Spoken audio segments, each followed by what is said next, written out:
All right, let's talk about liquidity mining. So a recent report highlighted a pretty startling fact.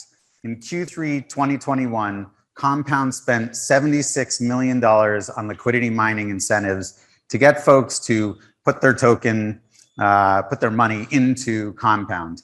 Out of that money, the top 100 accounts, only 7 of them actually maintained and kept their assets in the ecosystem. One of them took part in a governance vote. And so what we're starting to find out is things like liquidity mining may have incentives to get people to book liquidity work, but they fail to incentivize actual healthy ecosystem behaviors. Now we're learning this. This is, we're in the early era of crypto. And so we're learning that, certain programs may have effective benefits around things like liquidity, but they fail to drive these wonderful outcomes that we want, people sticking around ecosystems and doing good things. So maybe short-term benefits, not long-term benefits. The question is, what if you could have a program that flipped that on its head? That instead of driving just short-term benefits, you could actually incentivize people to learn in depth about ecosystem and participation. You could actually do things that would enable people to get so passionate about a protocol or an economy that they could actually retain its rates as high as 80%. And that's what I'm here to talk to you about today, which is, wonderfully enough, something called Community-Enabled Analytics. It's actually already happening on Algorand. It launched Tuesday last week or so, so it's just launched.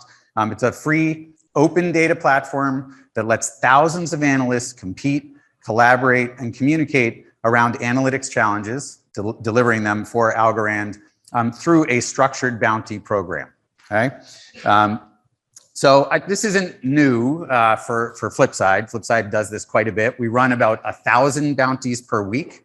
So that means that every week, 5,000, 6,000 analysts are actually competing and getting involved and doing things, and we deliver about 1,000 bounties per week. Our customers include folks like Aave, Sushi, and we work with blockchains like Terra and Thorchain and many others. So we have been doing this at scale for quite some time. It works pretty well. I want to walk you through how it's going to work for Algorand. So the first thing is that we go and collect the needs of the ecosystem, and we do that in real time all the time. Okay, that's what does the foundation need? What does the blockchain need? What do the protocols need? What does the community need? If you go into Discords and Telegram chats and all the rest, there's people constantly asking like, oh, if I could only understand this or this protocol or this way. And so we go out there and we collect that data. And once we have that data, we start to put that forth. We put forth difficulty levels to each of that data set. The reason for that is because you want easy questions to onboard lots of analysts into the ecosystem. They don't know enough yet. They're learning about how Algorand works. So you want to assign a whole bunch of easy questions. But you also want to have really hard questions to allow the bright minds, those people who've been involved in the ecosystem for some time, to have challenges to come forward and create the next thing. So what we'll basically do is we'll take these set of questions every week. There's an epoch every week. We put them into a list. You can see this list here. This one's for Aave.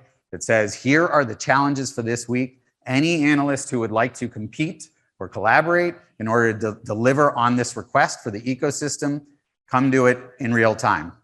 Now, what we do is we actually assign bounties. So people are going to get paid to deliver on this.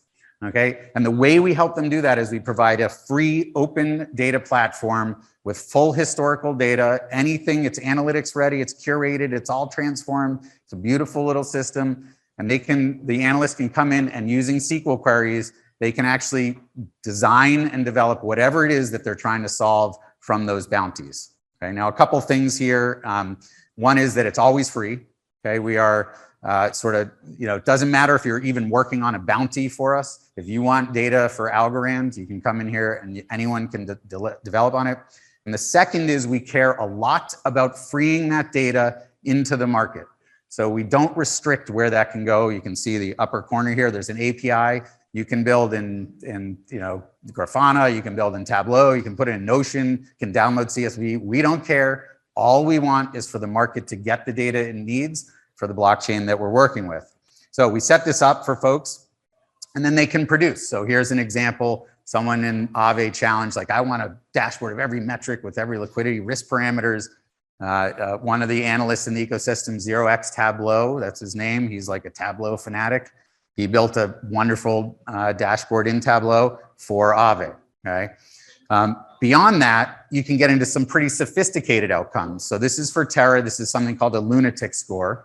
And what they were looking for is, can we take the 400,000 plus addresses that have used a Terra wallet, a Luna wallet, and understand the behaviors of them? Who participated in governance? Who dumped after an airdrop? Who used multiple protocols? Who's bringing liquidity in the system? And based on those parameters, you can start to segment and understand which wallets may have good behaviors. And if they have good behaviors, if you're launching a new protocol, you might want to say, like, these are the 4,000 or the 40,000 wallets that I want to engage to take part in my program. Okay, now programs like this, very sophisticated segmentation analysis, there is a elite group of analysts in our ecosystem. Once you get to a certain level, you get sort of the private room. You can come in and build really, really cool applications like this. And then one other group that we sort of focus on is how can we help those that are investing in the ecosystems actually understand how to perform effectively. So this is a calculator for Uniswap V3. Hey, if I change liquidity bands, what happens, what pairs do what and when, and how much will I earn? That also is the type of thing that can be built that will help the ecosystem participants perform more effectively, okay? So this is actually already started. If you go to start.flipsidecrypto.com, you can see this in action. Basically, the first step of any of these programs is we start to invite participants, analysts, to come in and to create a wallet and to take part in a couple of programs within the blockchain.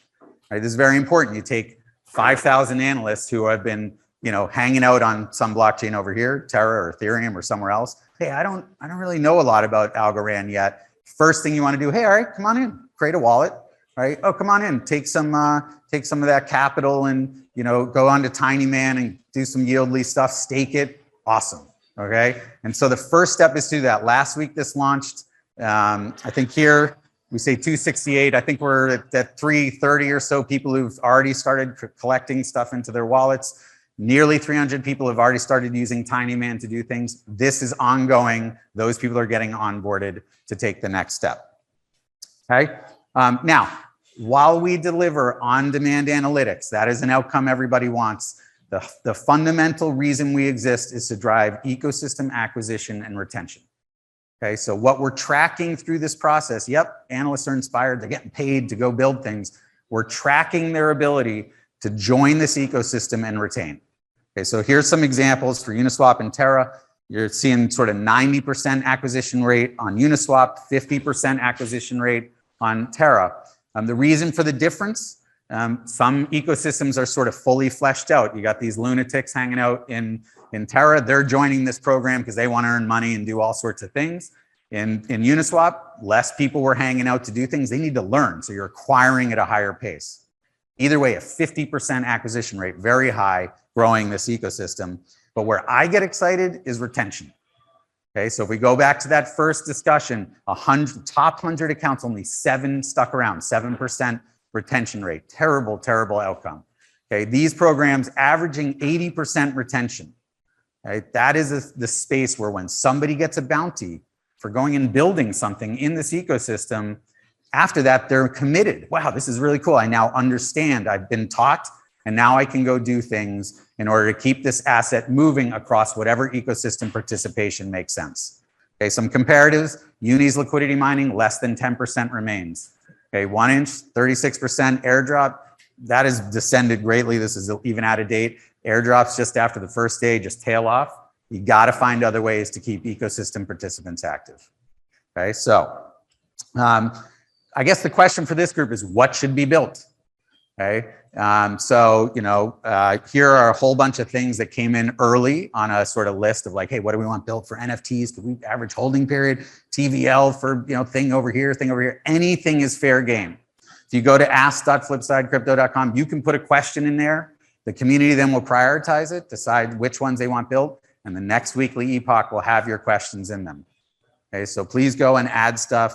There's lots of stuff coming along. I just talked to AlgoFi guys, AlgoFi, lending's coming. Right when that happens, how much lending is happening? put that right into the list of questions. Analysts will go build that on behalf of the ecosystem. Okay? So that's it. We build on-demand analytics for ecosystems. We drive ecosystem growth and retention.